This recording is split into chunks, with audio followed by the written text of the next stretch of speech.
le mari, l'homme, son troisième besoin, il a besoin d'un foyer. Un foyer. Et un foyer, ce n'est pas une maison, ce n'est pas une adresse, ce n'est pas une boîte postale. D'accord ? C'est un lieu dans lequel il rentre et il a le sentiment que c'est un foyer. Vous voyez, il y a une différence entre un foyer et une maison. Tu vis dans une maison, mais une maison n'est pas toujours un foyer. Tandis qu'un foyer, c'est accueillant, c'est chaleureux, c'est agréable, ça sent bon. D'accord ? Il y a quelque chose dans le frigo. Ça paraît un peu traditionnel, ce que je dis, surtout aujourd'hui, dans les années 2020 dans lesquelles nous sommes. Les féministes viendraient et crieraient et lèveraient le bras. Mais la réalité, c'est que la réalité, c'est la réalité. C'est qu'un homme, il a besoin d'un foyer. Est-ce qu'une femme a besoin d'un foyer ? Absolument, une femme a besoin. On va voir ce dont une femme a besoin. Il a besoin d'un foyer. Il a besoin, quand il rentre, de trouver un peu de confort, un peu de bien-être. Vous comprenez ? Il a besoin de se sentir bien chez lui. Il a besoin de se sentir accueilli chez lui. D'accord ? Surtout que l'homme, quand il est parti toute la journée, il a l'impression qu'il est sorti à la guerre. Il est allé pour vaincre tous les géants. Il est un conquérant, il est un combattant, c'est un guerrier. Et quand il rentre à la maison, il veut trouver un foyer. Il ne veut pas trouver la guerre à la maison. Il l'a fait déjà. Toute la journée, la guerre.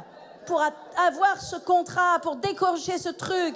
Oh, quand il rentre à la maison, il veut un foyer. Ça ne veut pas dire qu'il veut un foyer et donc il arrive et qu'il se met dans le canapé et qu'il met les pieds sur la table et qu'il se croise les bras et jusqu'à minuit, il zappe la télé. C'est pas ça, un foyer, hein?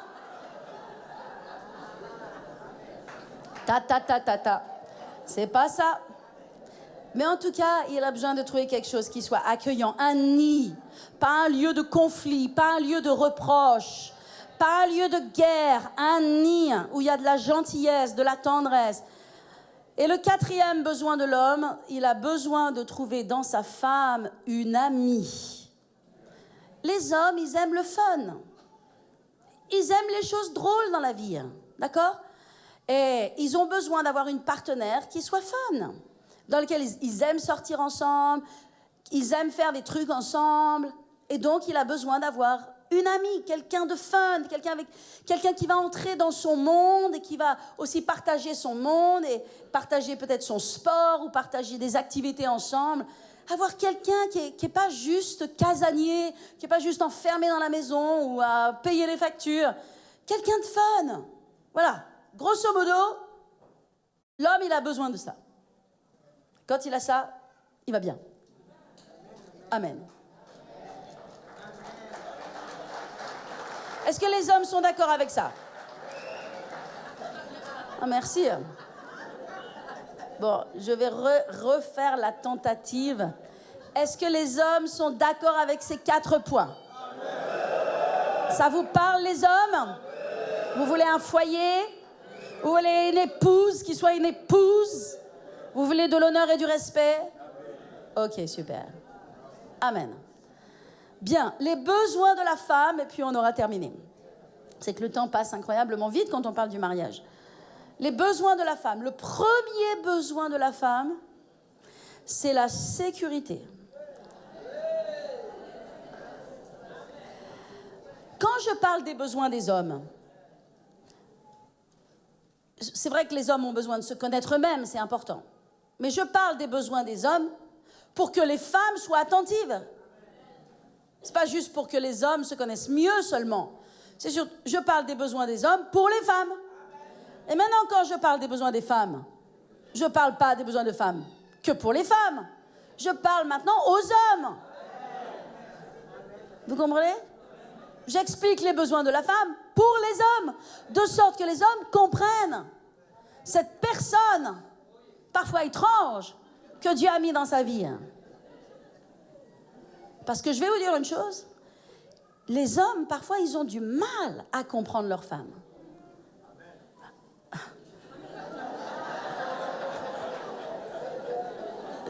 C'est assez drôle.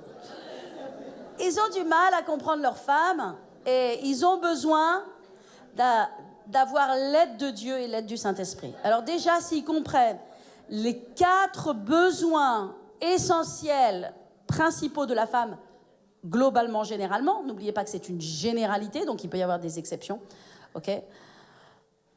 Je pense que les couples, à l'issue de cet enseignement simple et basique, devraient rentrer à la maison et en parler. Les hommes devraient parler de leurs 4 points, de leur niveau de satisfaction dans leurs 4 points, de sorte que les femmes puissent entendre, pas sous le mode du reproche, mais comment est-ce qu'on peut améliorer, comment est-ce que tu peux te sentir mieux.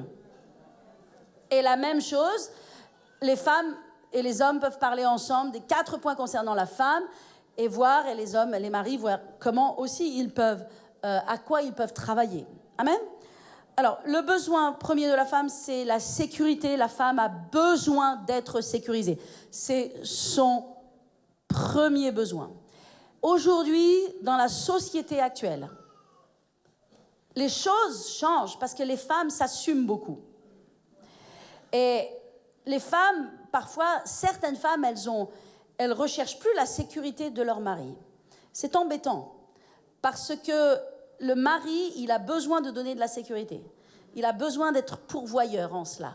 Et quand il fait face à une femme qui s'assume, qui gagne parfois plus que lui, et ça crée des troubles, d'accord? Parce que c'est important, voilà, c'est un besoin qui est pourvu dans les 2 sens. Les hommes, ils ont besoin de donner de la protection, et puis les femmes, elles ont besoin de se sentir sécurisées. Elles ont besoin d'avoir un homme qui les protège, qui les garde, qui veille sur elles, qui veille sur le mariage, qui les défend, qui les rassure financièrement, qui les rassure à tout niveau, dans toutes les circonstances, dans les crises de la vie, lorsque les enfants, ça ne va pas, lorsqu'il y a des crises.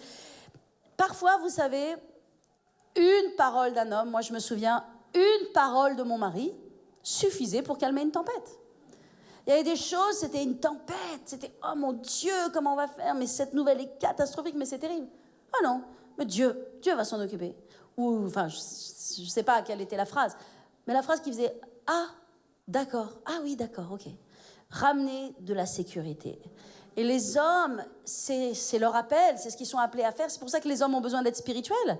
C'est pour ça que les hommes ont besoin d'être connectés à Dieu, parce qu'ils ne sont pas tout-puissants. Dieu est tout-puissant. Et s'ils sont connectés au Dieu tout-puissant, ils vont être puissants pour résoudre les crises de la vie. Mais la femme va être beaucoup plus à s'inquiéter, à être dans l'insécurité, à craindre, à redouter, à avoir dans sa tête le scénario, le pire scénario arrivé. Même si c'est dans 5 ans, dans 10 ans, dans 20 ans, on voit la pire des catastrophes, ok? Tandis que l'homme, paf, il donne une parole et il sécurise. Et c'est ce que les femmes, elles veulent. Amen. Des hommes qui sécurisent. Des hommes qui sécurisent spirituellement, qui sont les chefs du foyer, qui prient. Vous savez, ça sécurise une femme de voir son mari prier. Une femme se sent protégée et elle se sent sécurisée lorsqu'elle a un homme qui prie et qui prend l'initiative de prier. Absolument, absolument. Une femme, elle a besoin d'être sécurisée financièrement. Elle ne peut pas avoir un mari qui lui fait des dettes, un mari qui prend des crédits derrière son dos. Ah oui, mais ce sont des choses qui arrivent. Un mari qui fait des engagements financiers sans qu'elle soit au courant et tout ça. Non, non, non, non, non. Elle a besoin de sécurité financière. Elle a besoin de stabilité. D'accord? Donc ça, c'est vraiment le besoin de la femme.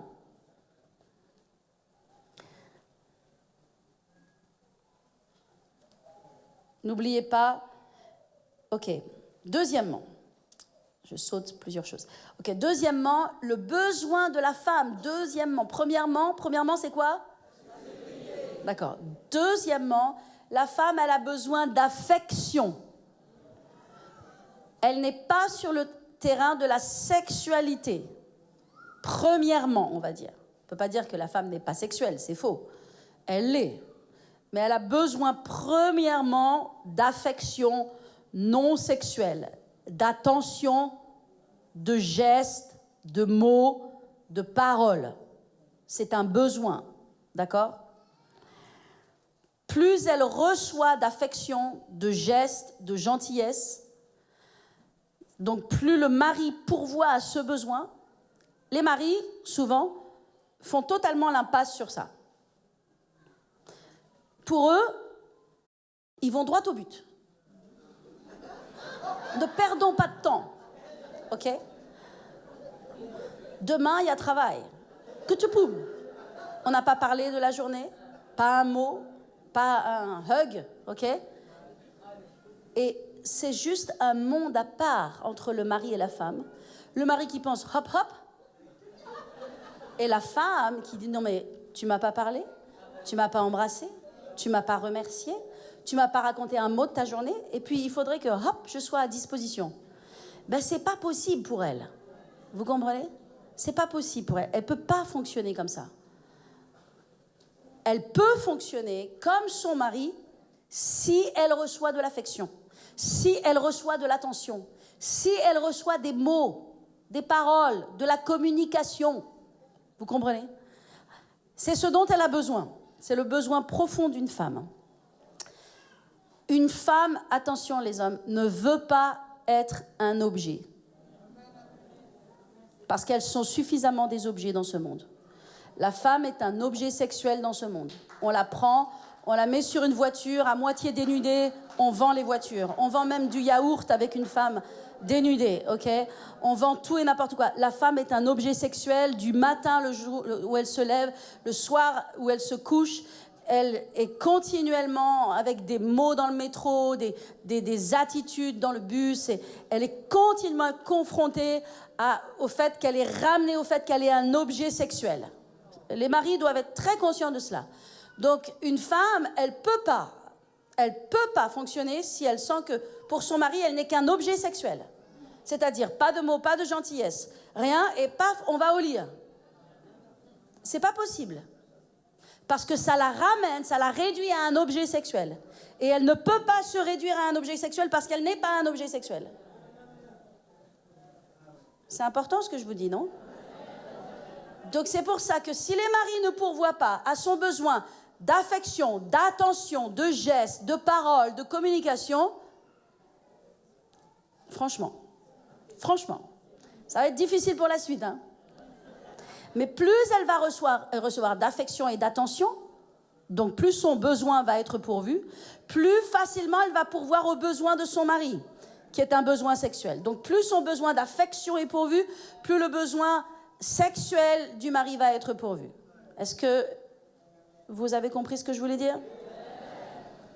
C'est une blessure pour elle que de ne jamais être touchée ou aimée ou appréciée en dehors de la chambre à coucher. Vous comprenez ce que ça veut dire? C'est important que je le dise parce que certains ont besoin de l'entendre. Apprenez à être affectueux dans le mariage. D'accord? C'est pourquoi Dieu parle au mari dans quoi? Dans Éphésiens 5, et il dit « Marie, aimez vos femmes. » D'accord? Prenez soin d'elles. Lavez-les par l'eau de la parole. Aimez-les, vos femmes. Vous comprenez? C'est très important. Ok. Excusez-moi, j'ai... Bon. Maintenant, une chose qui est... Je veux aborder un point sur ce point-là. On aura fini bientôt. Un point qui est très important. 80% des hommes, comme je l'ai dit, sont plus sexuels que leurs femmes. Mais c'est pas partout comme ça. Et je suis surprise de voir dans des couples, dans plusieurs couples, que les femmes souffrent avec un mari, alors on est complètement dans l'inverse, qui ne les touche pas. Et quand je dis qu'il ne les touche pas, c'est qu'il ne les désire pas sexuellement. Et donc, des hommes, des couples, des bons couples, des couples, enfants ou pas enfants, l'homme ne va pas vers sa femme. Il n'a pas de désir pour sa femme. Et ça, si on dit que les femmes sont moins sexuelles, c'est vrai, mais elles sont quand même sexuelles. Et elles ont besoin d'avoir le désir de leur mari. Même si elles ne veulent pas être juste un objet sexuel, comprenez là où je mets le cursus et la variante. Maintenant, il y a beaucoup de femmes qui souffrent de ce que leur mari ne les regarde pas, ne les touche pas, ne pourvoit pas aux besoins sexuels de leur femme, même si ce n'est pas dans les 4 premiers besoins. Mais ça fait partie aussi de leurs besoins. Vous comprenez? Et ça, c'est une situation auquel je suis confrontée, et j'ai été confrontée au travers de... Et j'ai vu que c'était quelque chose de beaucoup plus fréquent que j'imaginais. Et je pense que, je ne sais pas où est le problème, mais il y a un problème. Il faut revenir à 1 Corinthiens 7, comme je l'ai dit tout à l'heure. Le corps du mari est pour la femme, et elle a le droit d'en disposer. La femme a le droit de disposer du corps de son mari. Elle a le droit d'avoir l'affection de son mari. Elle a le droit d'avoir une attention sexuelle de la part de son mari. C'est important ce que je dis. D'accord? Conformons-nous à la parole de Dieu. S'il y a des blocages, s'il y a des problèmes, mais parlons-en, mais expliquons qu'est-ce qui se passe pour les débloquer, parce que ça, c'est pas normal.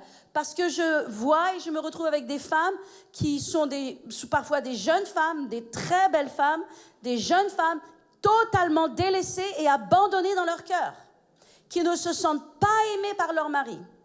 Or, ce problème-là ramène l'insécurité de la femme, que si son mari ne l'aime pas, que si son mari ne la désire pas, ne la touche pas, elle part dans l'insécurité en se demandant « mais pourquoi mon mari ne me touche pas ? Pourquoi mon mari n'a pas de désir pour moi ? Peut-être qu'il en a pour quelqu'un d'autre. Peut-être qu'il est en train de faire autre chose. Ou peut-être que je ne suis pas bien, je ne suis pas assez bien pour lui. » Et donc, elle va se poser des tonnes de questions. Ça va amener des vrais problèmes dans le mariage. Vous comprenez ça? Et je veux vraiment mettre le point sur ça, parce que c'est quelque chose de beaucoup plus fréquent qu'on imagine et que je ne connaissais pas, mais sur lequel, et là, j'ai eu plusieurs cas que j'ai dû suivre et sur lesquels je n'ai pas toujours toutes les clés, mais il faut y travailler. En tout cas, c'est important que je le dise, d'accord? Relisez 1 Corinthiens 7, le corps du mari appartient à la femme et le corps de la femme appartient au mari. C'est un droit d'user et non d'abuser. Amen. Mais c'est pas possible que... bien sûr, on peut parler aussi des femmes. Il y a des femmes qui n'acceptent pas du tout leur mari. Donc, ces choses existent dans les deux circonstances. C'est plus surprenant que l'homme ne touche pas sa femme. On est plus habitué à des femmes qui ne se laissent pas toucher par leur mari. Ça, ce sont aussi des situations.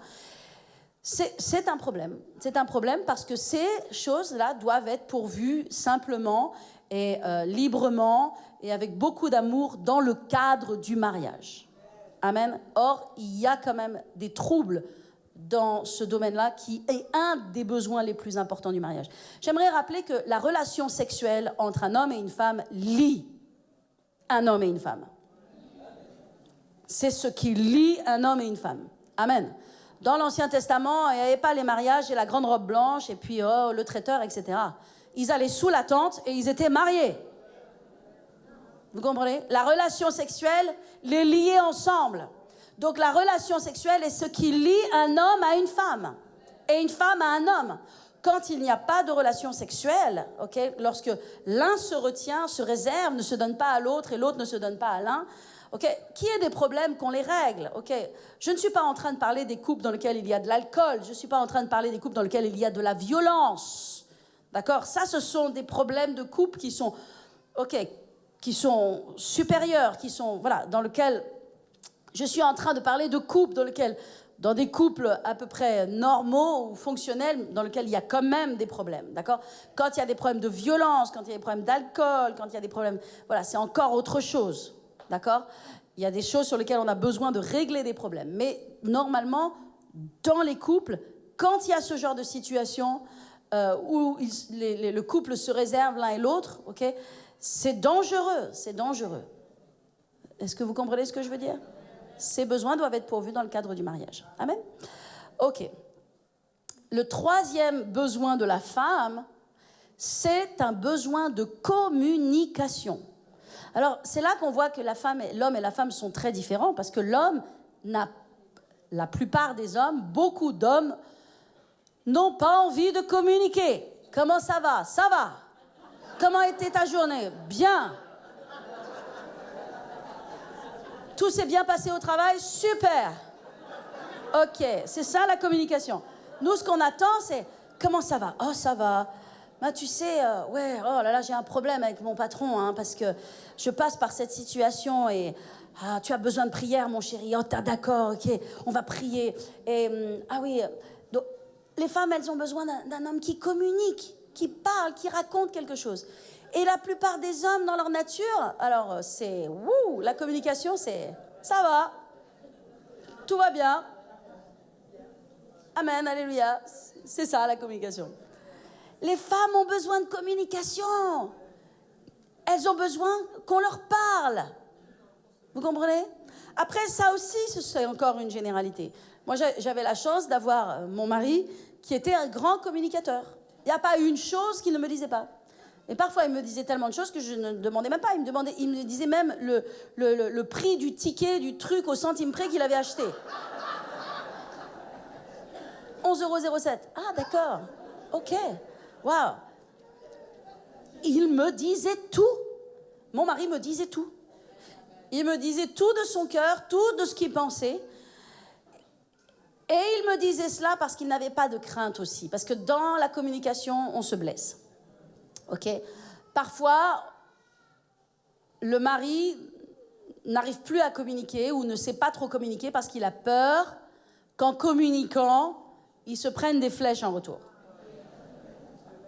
C'est pas du tout intelligent que les femmes fassent cela. Les femmes feraient bien de s'asseoir et de dire « Oui, d'accord, je te comprends.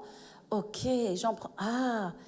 Vous comprenez? Les hommes, quand ils doivent communiquer, ne cherchent pas qu'une femme, que leur femme solutionne leurs problèmes. Parce qu'en fait, ils ne s'attendent pas à ce que ce soit leur femme qui solutionne leurs problèmes. Vous comprenez? Mais les femmes, elles sont maternelles. Qu'est-ce qu'elles veulent? Mon mari a un problème. Ok, je vais me battre. Le monde entier, le ciel et la terre vont bouger. Il n'est pas question que mon mari ait un problème. Les femmes, souvent, veulent solutionner les problèmes des hommes, alors qu'elles ont juste besoin d'écouter et de laisser leur cœur. Quand un homme ne cherche pas à ce qu'une femme, leur femme, solutionne leurs problèmes. Tandis que les femmes, elles cherchent à ce que leurs hommes leur solutionnent leurs problèmes. Vous comprenez?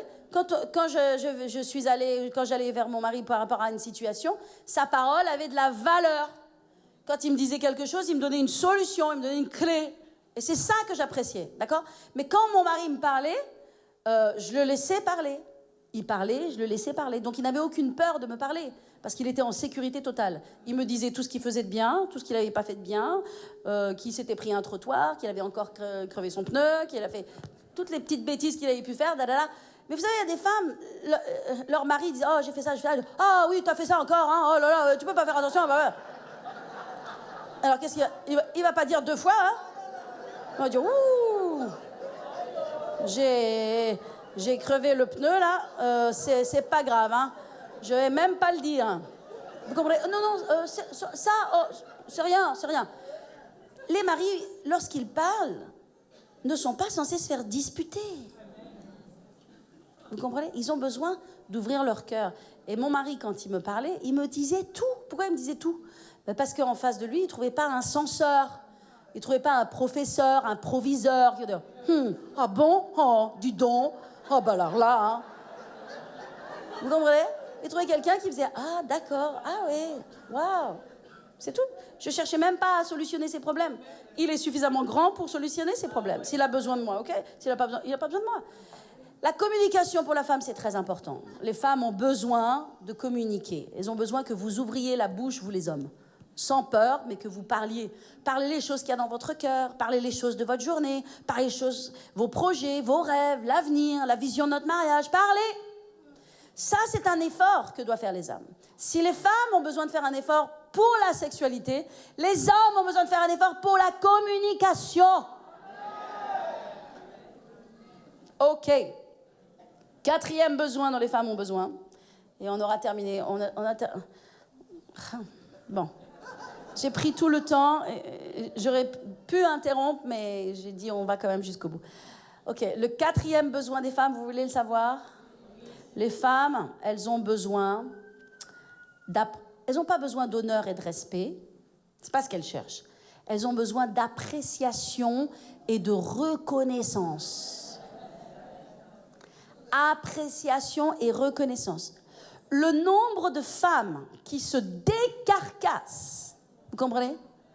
Qui font plein de choses pour leur foyer, la décoration de la maison, les repas, les invitations, le soin de tellement de choses et qui n'ont pas de reconnaissance ou d'appréciation. C'est pas juste. Les femmes, elles ont besoin qu'on apprécie ce qu'elles font, qu'il y ait un petit mot, une petite phrase, une petite gentillesse. Ok? J'étais dans une famille et la maman est cuisine toute espèce de choses. Et elle a fait ce jour-là un gratin dauphinois. Ok? Et j'ai eu l'occasion de goûter ce gratin dauphinois. C'était un très très bon gratin dauphinois. Mais c'était un délicieux gratin dauphinois et moi, je ne fais pas de gratin dauphinois. Je ne fais pas de gratin dauphinois parce que je sais que ça prend du temps de faire un gratin dauphinois. Ok, vous prenez les pommes de terre, le faites cuire dans la crème, il faut que ça cuive, après vous tout coupez. Il faut du temps. La cuisine, ça demande du temps. Et donc tout le monde était là en train de manger le gratin dauphinois et puis la famille disait « Ouais, bof, c'était mieux la dernière fois. » Ouais, ben ça, faites pas, c'est au quotidien ça, hein? Et c'est dans la plupart des foyers, excusez-moi. Et moi j'étais en train de penser, non mais moi je fais pas un gratin dauphinois, parce que je sais ce que ça prend le temps de faire un gratin dauphinois, mais par contre, il est bon son gratin dauphinois. Et tellement habitué aux bonnes choses, ouais, pas mal, ouais, bof, voilà ce que j'ai entendu, c'était mieux la dernière fois. Ah, j'ai dit, il est bon ton gratin dauphinois. Mais ce que j'ai ce petit exemple qui me vient, parce que c'est donc une petite anecdote, mais ce que je veux dire, c'est que les femmes, elles se décarcassent pour faire à manger. Vous comprenez? Elles et on s'assoit, on lave même pas l'assiette, propre, terminé. Ben moi, je dis que les femmes, elles ont besoin d'appréciation. Elles ont besoin d'avoir un mot en disant « Wow, c'est bon ce que tu as fait, merci. Merci pour préparer tout ça, c'est délicieux. » Elles ont besoin d'attention, de reconnaissance, d'appréciation. Amen. Donc ça, ce sont les besoins des hommes et des femmes. Alléluia. Est-ce que vous avez appris quelque chose ce matin? Amen.